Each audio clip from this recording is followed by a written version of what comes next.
안녕하세요. 하늘글스 리포터 문가혜입니다.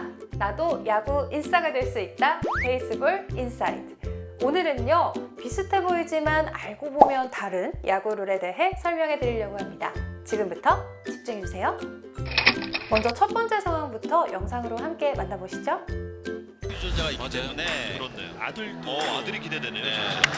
전준우가 밀었습니다. 그러나 2루 정면 2루가 전준우의 명사타. 이론과 현실이 좀 다르고요. 그렇죠. 예. 뛰었어요. 안중열 2루. 와, 정말 다시 봐도 멋진 지성준 선수의 도루 저지 장면인데요. 그런데 어떨 때는 이 수비수가 베이스를 밟고 공을 잡는 것만으로도 아웃이 성립이 될 때가 있고, 또 어떨 때는 이 수비수가 직접 공을 쥔 채로 베이스로 주자를 터치해서 아웃시키는 경우가 있는데요. 왜 이렇게 다른 경우가 생기는 걸까요? 먼저 야수가 주자보다 먼저 베이스를 점유한 것만으로 아웃시키는 것을 포스 아웃이라고 합니다. 이 포스 아웃은 포스 플레이 상황에서만 발생할 수 있는데요. 이 포스 플레이 상황이란 타자가 주자가 됨으로써 무상에 나가 있는 주자들이 베이스를 비워줘야 하는 상황을 포스 플레이 상황이라고 합니다. 그럼 반대로 이 비워줘야 할 의무가 없는 상황에서는 태그 아웃을 해야 아웃 성립이 되는데요. 제가 상황으로 설명드리겠습니다. 예를 들어 타자가 주자가 1루에 있는 상황에서 내야 땅볼을 쳤다면 이 타자는 주자가 되고 1루로 무조건 진루를 해야 합니다. 그렇다면 1루에 있는 주자는 이 1루를 비워줘야 하기 때문에 자연스럽게 2루로 진루를 하게 되겠죠? 이때를 바로 포스 플레이 상황이라고 하고요. 그래서 이 야수는 이 2루 베이스를 먼저 점유하고 있는 것만으로도 아웃시킬 수 있습니다. 하지만 이 타자가 주자가 되지 않은 상황에서 1루 주자가 2루로 도루를 시도한다면 이 1루를 사실은 비워줄 의무가 없는 상황에서 진루를 한 것이기 때문에 이때는 야수가 공을 잡아서 직접 공이 든 글러브로 주자의 신체를 태그해야만 아웃이 됩니다.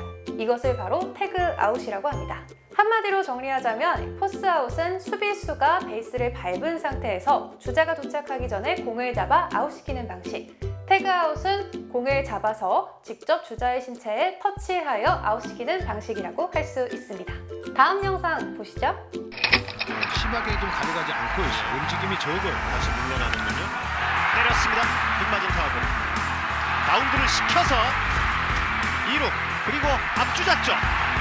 인필드 플라이를 선언했어요. 이미 인필드 플라이를 주심이 선언을 했습니다. 방금 장면은 분명히 더블 플레이 상황 같은데 왜 타자는 아웃되고 주자는 귀로 조치가 된 걸까요? 이때는 고의낙구와 인필드 플라이에 대해서 알고 계시면 이해하기 쉽습니다. 먼저 고의낙구란 무사 또는 일사 상황에서 주자가 1루에 위치하고 있을 때 이 라이너성 타구나 내야의 뜬공이 수비수의 몸이나 글러브에 맞고 땅에 떨어졌을 때 심판이 이건 잡을 수 있는 공인데 고의로 놓친 것 같다라고 판정하면 적용되는 규칙입니다. 이때 주심은 볼데드 판정을 하고 타자는 아웃 처리, 그리고 주자는 이전 루에 있는 루로 귀로 조치시키는데요. 그런데 방금 장면에서는 이 공이 수비수의 몸에 닿지도 않았는데 왜 고의낙구와 똑같은 결과가 나온 걸까요? 이때는 바로 인필드 플라이가 먼저 선언이 됐기 때문입니다. 이 인필드 플라이는 내야의 수비수가 잡을 수 있는 뜬공을 뜻하는데요. 얼핏 들으면 고의낙구와 상당히 비슷하지만 조금 다릅니다. 이 인필드 플라이는 라이너송 공은 적용이 되지 않고요. 그리고 주자의 상황도 조금 다른데요. 고의낙구 같은 경우에는 1루의 주자가 위치하고 있다면 2, 3루 주자의 유무는 상관이 없지만 이 인필드 플라이 같은 경우에는 주자 1, 2루 혹은 주자 만루 상황에서만 발생합니다. 또 이 두 규칙 모두 심판의 재량에 달려있다는 것은 같지만 고의낙구는 공이 땅에 떨어진 후에, 그리고 인필드 플라이는 공이 땅에 떨어지기 전에 선언된다는 점도 조금 다른 점이고요. 마지막으로 인필드 플라이가 선언이 된 후에 이 고의낙구가 이루어진다면 인필드 플라이가 우선적으로 적용됩니다. 방금 보신 영상이 바로 이 설명과 같다고 보시면 되는 거죠. 다음 영상 보시죠. 왼쪽에 보여주고 있습니다. 이것도 가야지. 한번 다시. 그렇죠. 자, 방면 변형. 파울입니다.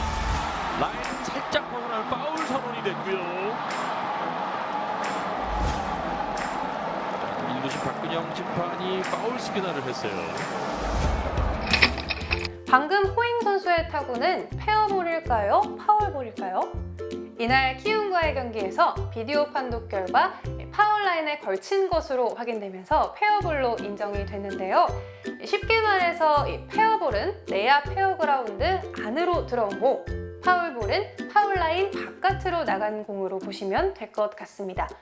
좀 더 이해하기 쉽게 설명드리자면요. 외야의 경우에는 공의 최초 낙하 지점에 따라 페어냐 파울이냐를 구분짓고요.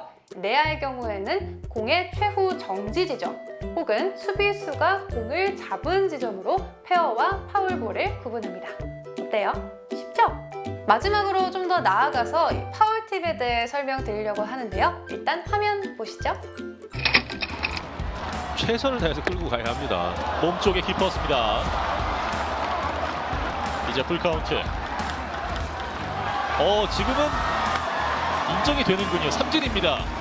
파울팁이 되죠. 예, 배트에 걸렸다는 얘기인데요. 다시 볼까요? 배 끝부분을 스쳤다는 판정이 나오면서 파울팁 삼진. 이제 경기 8회 말로 이어드리겠습니다. 방금은 분명히 타자의 배트에 공이 스쳤는데 왜 파울이 아니라 아웃 처리가 된 것일까요? 이때 바로 파울팁 규칙이 적용됐다고 보시면 됩니다.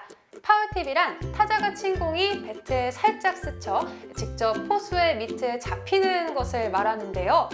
이 투 스트라이크 이전에는 그냥 스트라이크 처리가 되지만 투 스트라이크 이후에는 삼진 아웃이 인정됩니다.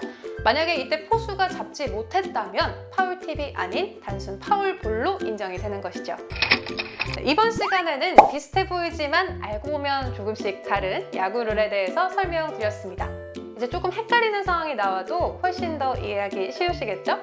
혹시 더 야구에 대해서 궁금한 점 있으시다면 이 영상에 댓글로 남겨주시면 저희가 다음 시간에 또 소개해 드릴 테니까요. 많은 참여 부탁드립니다.